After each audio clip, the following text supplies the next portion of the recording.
What's up, Digidestins? This is Kyle D, better known as RideMyAvatar, and today we're going to be covering none other than the EX-10 CoreTCG Los Angeles Regionals. So without further ado, let's dive in the video and talk about it. So we have a CoreTCG Los Angeles Regionals EX-10. This had a lot of defining archetypes. So we have top 16 archetypes, 4 rocks, 2 Machine Dramon, 2 Galaxy, 2 Leviathan X, 1 Red Purple Imperial Dramon, 1 Phoenix, 1 Genkumon X, 1 Purple Hybrid, 1 Gallimon X, and 1 Omnimon. So it looks like Machine Dramon is starting to learn. The M is definitely doing some work, and I play tested this deck enough to have a good feeling on it, and I'm very happy with it. Red Purple Imperial Dramon definitely shining again, which is no surprise. The deck's ability to shut off cheating out Digimon, really good. Galaxy, you have Phoenixmon X, Leviathan X, Genkumon X, Galaxy again, Purple Hybrid, Rocks, Machine Dramon, Gallimon X, Omnimon, Rocks, Leviathan X. Let's just go on the tangent here. People are going to complain about Rocks and say, Rocks need a ban. Well, okay. Don't hit the level 7. If you really want to slow the deck down, you hit the rookie. I mean, the Digitama. That's the only way you're going to slow the deck down, but I'm not here about just saying, we need to ban Rocks. No, let's stop.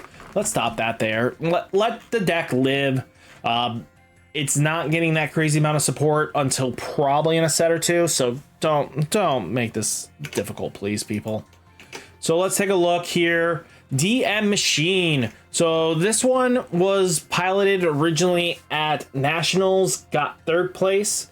Has seen some tweaks and evolution, which is not bad, actually. I think I love that people are adapting and changing up the list as much as possible. Definitely think that Digimon Emperor plus Analog Youth, File Islands is really good. Meat, you know, you have Puppetmon Ace, Machine Dramon. Black War Greymon Ace is a new addition into the list. Puppetmon Ace is a little bit of a choice too. I like Puppetmon Ace just because the ability it gives into it, you have a decent amount of black pool that you'll always be able to blast Ace into something.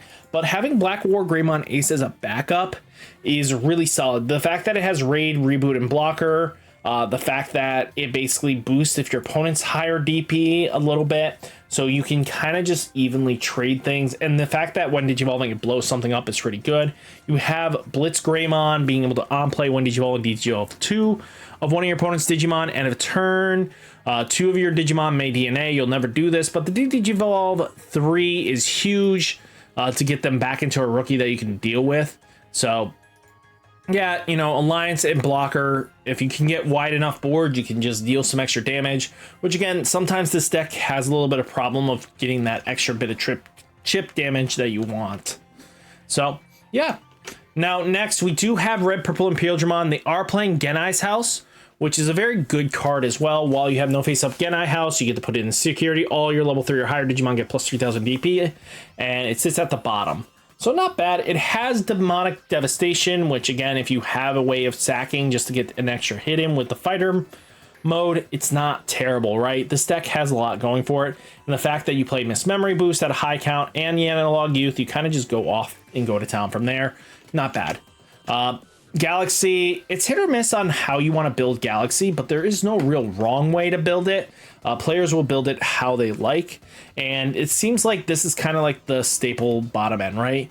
I like the Crimson Blaze in the tech choice because, again, shutting down your opponent's ability to play things in this game really does matter. Gallimon X Antibody is not a bad tech.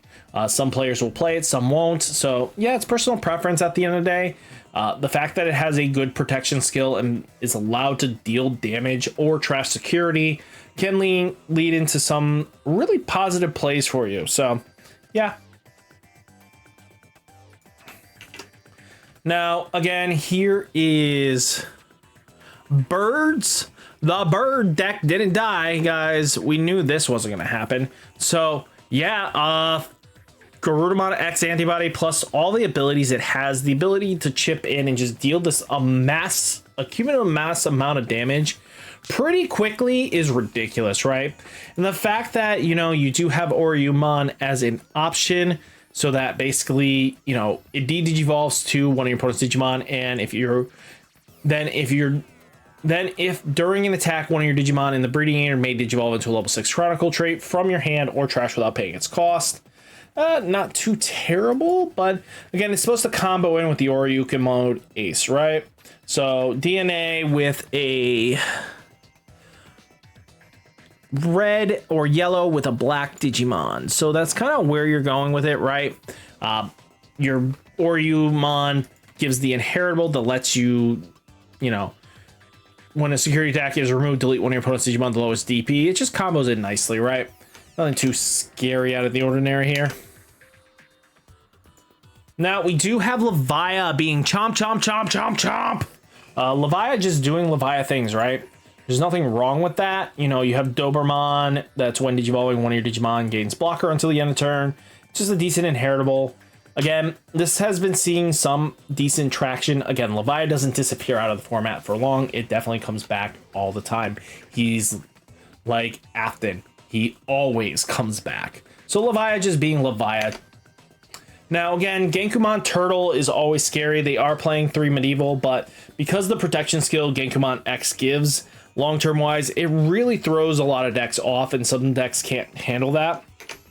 Now, you do have Galaxy doing some Galaxy things. They are playing 1 Medieval. They're playing Invisi. They're playing Gallimon X Antibody at 1. They're playing 1 Mirage. They're playing Hexablau. God, they're all over the place. But they are playing Omnimon X and Shine Greymon Ruin Mode.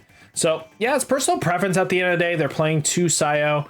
They're playing Otamamon and Madoki Beta and Gutsumon. I kind of get where they're going with it. I definitely can get behind it. Gives a little bit more rookie coverage, which this deck kind of wants to have, but all in all, pretty solid. Purple Hybrid being Purple Hybrid, you mill out your opponent's deck with Volgarmon, combination with a Resturmon Superior mode. Yeah, just all in all, good around stuff. Taking a look here, though, we do have Tumble, Senoriza, Ukus. Yeah, this is kind of very stock. Cyberdramon Ace makes a lot of sense, right? Especially if you kind of just bait and switch. They wouldn't expect it coming, but hey, I mean, it works for them. It works for you, right? There's no wrong answer. Now, again, we get Pyramidi. They are playing Metallic Dramon, which is very unique to this list. Being able to, you know, when attacking, digivolve 4 of one of your opponent's Digimon, and then when digivolving, none of your opponent's level 4 or lowers can digivolve until the end of turn. Really solid to be preventative against certain matchups. I kind of get it. Yeah, if you guys want to build it this way, that's not a bad call, to be honest with you. And 2 promo close. Taking a look here, we have the Purple Machine Dramon doing Purple Machine Dramon things again. Purple base is pretty strong. There's no wrong answer with it. Spicy Tech like Metal Greymon, I don't really agree with, but it's your deck. You play it how you want. This Metal Greymon to kind of get the turn back makes a lot of sense. Yeah, build the deck how you want. There's no true wrong answer in this situation. Now we do have, you know, Gallant top end. Yeah, Gallimon X is very powerful of a deck. We've seen it do well with Lance's hands, taking Nats by storm. And yeah, just at the end of the day, red deck, very powerful. There's no real wrong answer on how to build it. So yeah. Now we do have Omni with Alter S. They are playing the CS engine with Matt and Ty. So they're not playing, they're playing a small CS engine, but again, this deck's very much how powerful this deck is basically seeing the Matt and Ties and then just going Omnimon Alter S, deal with everything, and then go to town from there. So there's no real wrong answer, right? Now we do have Rocks again. Again, players, if you want to deal with Rocks, this is the hit. Do not, when effect trashes this card with Rock or Mineral, don't say delete this off of the game. That you're being stupid. This is the card you hit. If you restrict this one, it slows the deck down. It becomes a little bit more fair, because this is why it's unfair, is that you can kind of just infinite loop the memory gain trashing. So just something to think about there. Same thing. Again, deck's good. I really don't have a disagreement on what you want to build, and there's no real wrong answer to build it. I don't think Blast Spawn is it, though. Then we have Levia with Cerberusmon. Very interesting. With Mervamon as well. Very interesting. I get where they're coming from with what they're trying to do. They're going to loop and go brr, right? The wolves kind of come out. So I get it. There's no wrong answer here. Build it how you want, guys. There's not a bad call, I think. But taking a look though, hopefully guys, this gives you a good understanding. I think I'm very happy that basically 3 decks I really enjoy playing made the top first, second, and third. Hopefully we see more and more. But guys, hopefully you guys enjoy the video. Hit that like button, that subscribe button. Stay safe, stay healthy. Don't catch you next one. Peace.